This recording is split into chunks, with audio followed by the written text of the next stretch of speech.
established by the FAA have no lateral boundaries, and the Baltimore-Washington helicopter route chart includes no warning for helicopters to operate a defined distance from the shoreline.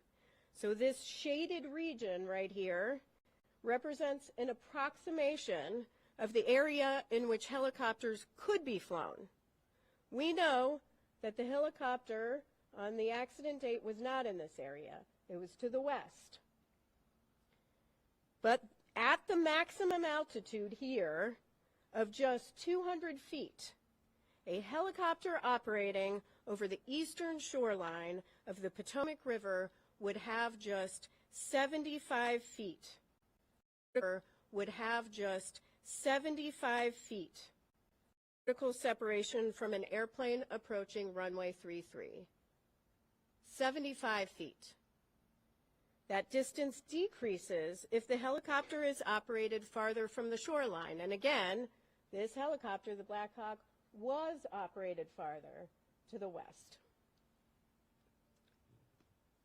We've determined that the existing separation distances between helicopter traffic operating on Route 4 and aircraft landing on runway 33 are insufficient and pose an intolerable risk to aviation safety by increasing the chances of a mid-air collision at DCA. Let me repeat that.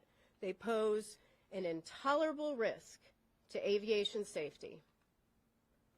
We're therefore recommending today that the FAA permanently prohibit operations on helicopter Route 4 between Haines Point and the Wilson Bridge when runways 15 and 33 are being used for departures and arrivals at DCA. Now, we recognize that a total closure of helicopter 4 between Haines Point and the Wilson Bridge during times when runway 15 and runway 33 are in use would restrict a vital aviation corridor used for law enforcement activity, Coast Guard patrols, and continuity of government operations. Additionally, mandating that controllers hold helicopters in place north or south of DCA while airplanes are operating on runway 15 and runway 33 has the potential to increase risk by adding to controller workload. So we are also recommending that the FAA designate an alternative helicopter route that can be used to facilitate travel between Haines Point and the Wilson Bridge when that segment of Route 4 is closed. From here, our team has a lot of work to do.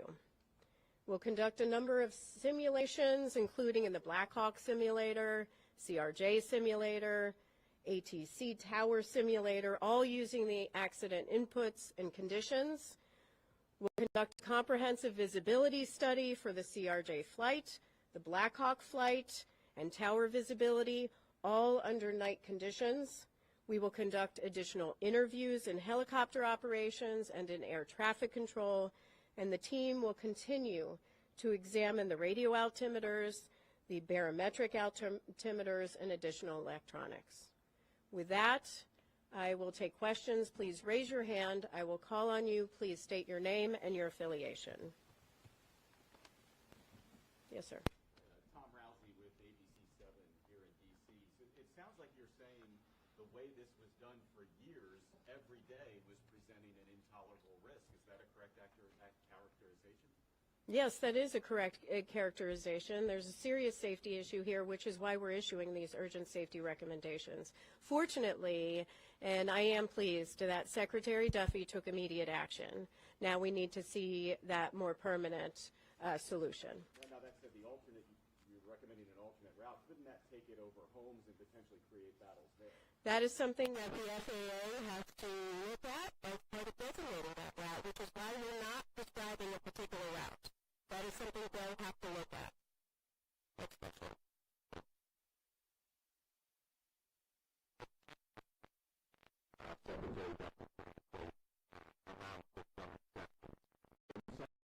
Those exceptions should be removed and no helicopters should be able to fly on that particular route?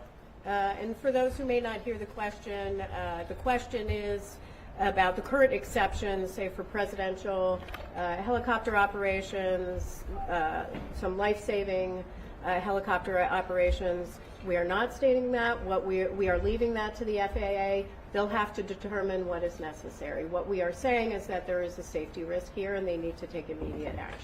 To follow up on what you said, over half of the helicopters in these close, near collisions, I guess you could call them, were above the 200-foot threshold. Do you have any explanation for why that might have been the case? Was it issues with altitude instruments? Were they just ignoring the restrictions?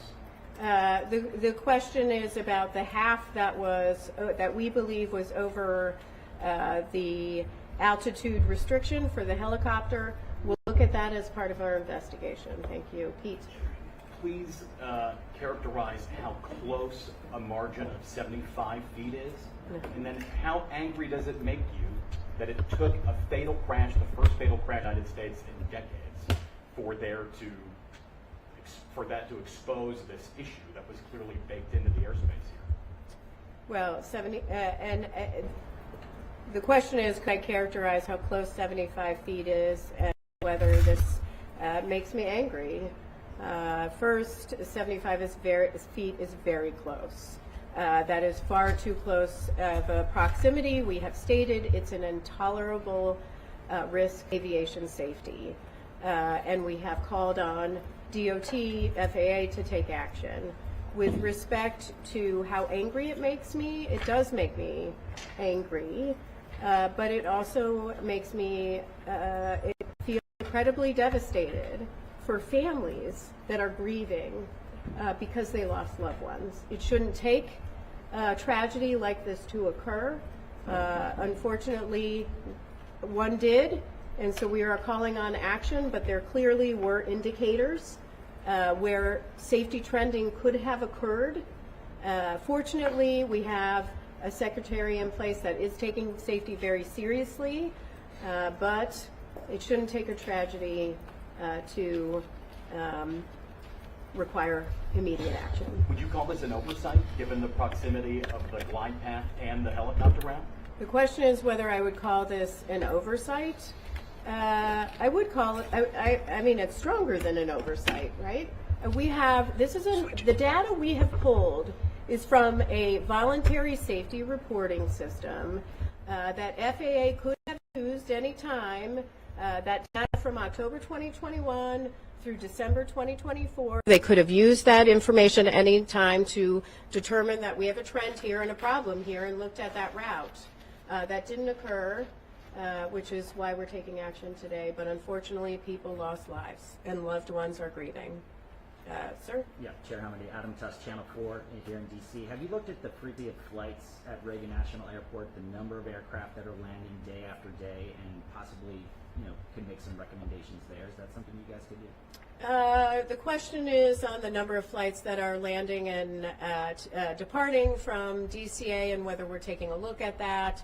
Certainly, everything is on the table right now as far as our investigation is concerned, and we will look at that. We're certainly going to look at separation distances between landing and departing aircraft as part of our investigation. That's something we would look at, but that's still to be done. Yes. BBC News, Nomi Iqbal. I wonder if you could tell us, could this have been prevented if there'd been more staffing? The question is, could this been prevented if there was more staffing? I assume you mean in air traffic control. That is part of our investigation and is part of the analysis phase of our investigation. Right now we are collecting facts on air traffic control. In our preliminary report today, we will mention that there were 5 controllers on position. There were 9 there, not in the cab, but in the tower. Some in the break room. We do know that the helicopter and the local position were combined at 3:40 p.m. So we are taking a look at that. We do not have any evidence that anybody left. In fact, the controller came back into rotation around 4:27 p.m. We also know that the flight data position and the clearance delivery positions were also combined for the entire day, which is not abnormal. If I can just follow up, I mean, you're making these recommendations, but you've got White House and DOJ potentially making cuts, particularly to air traffic controllers. So I wonder how worried, concerned you might be about that. The question is about, again, air traffic control staffing and any sort of cuts. I don't want to speak for the Secretary. I believe they have a hiring exemption for air traffic controllers. I see his posts on X daily calling for people to apply for air traffic controller positions, so they are actively hiring. And so, that is something he is doing right now. Hi, Will Gasbon of the Air Current. I'm curious, as a part of your investigation, if you'll be looking into other airspace in the United States where helicopter drones might be used with, regular traffic at airports or other activities. I think it's why the aviation circle is the only airspace in the country where there might be a tunnel there. Yeah, the question is whether we're looking at other airspace where there can be encounters between airplanes and helicopters. That may be part of our investigation. Certainly we've collected the information. I am pleased that FAA has announced that they've already begun looking at other airports across the nation. I would encourage them to continue to do that work. Yes, David? Chair Hamady, two questions for you. One, did the board consider making a recommendation to the military to have ADSB out on all helicopter flights in the area? Because we know that was not operating at the time. And secondly, is it a fair read of these recommendations that it will allow some helicopter traffic that has been previously prohibited, right? So helicopters that are currently not allowed in that area, if flights are only using runway 1, will be able to operate. The last question is about runway 1. Yes, our recommendations are focused on runway 15 and runway 33 and prohibiting that helicopter traffic when those are in operation. We did not address runway 1. That can continue. And your other question on ADSB. We still have a lot of work to do on ADSB. We know that the CRJ had ADSB out. It did not have ADSB in.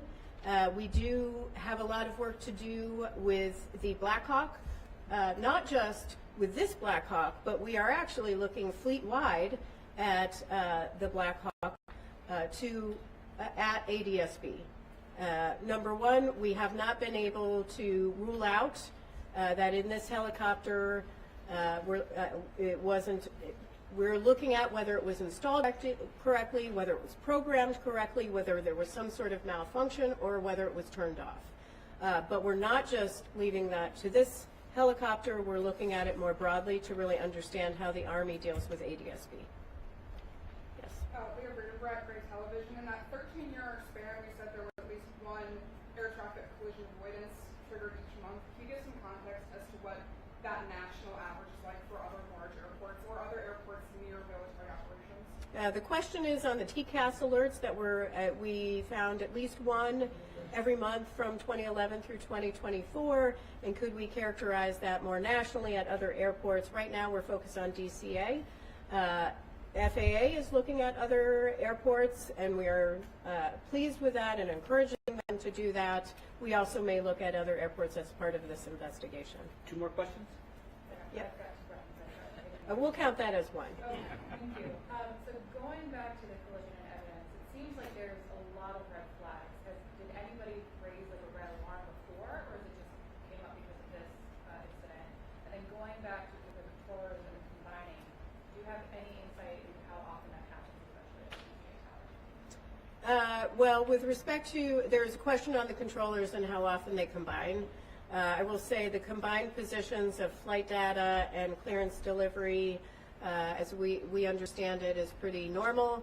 With respect to helicopter and local traffic, there are standards that FAA has in place on when they can combine them, and they have to seek certain permissions. But as far as data on how often, that is something we are looking at as part of our investigation. And I'm sorry, your second question was?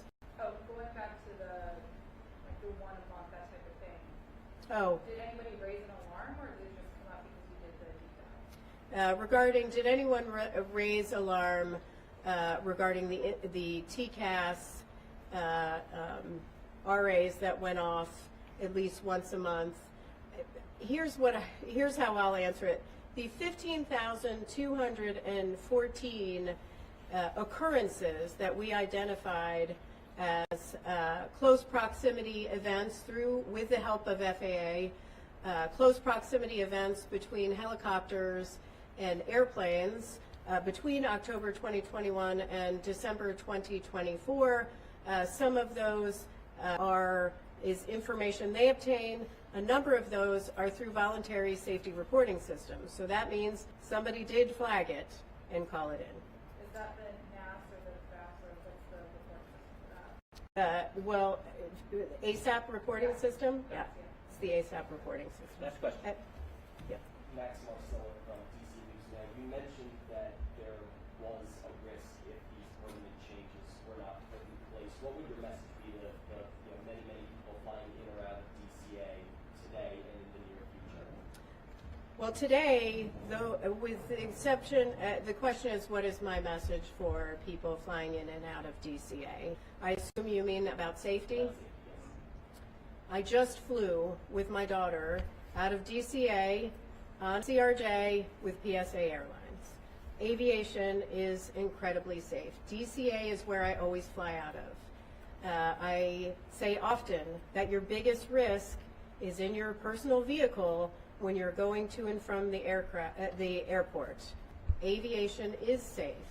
However, there are safety issues and areas where we need to improve to make sure that we are at zero. And so that is the role of the NTSB in investigating. This is why we issue urgent safety recommendations. Thank you very much. Thank you very much.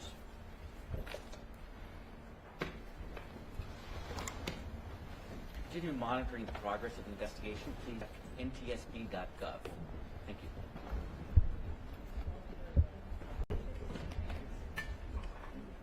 Hey, Eric, can we stay here for a bit?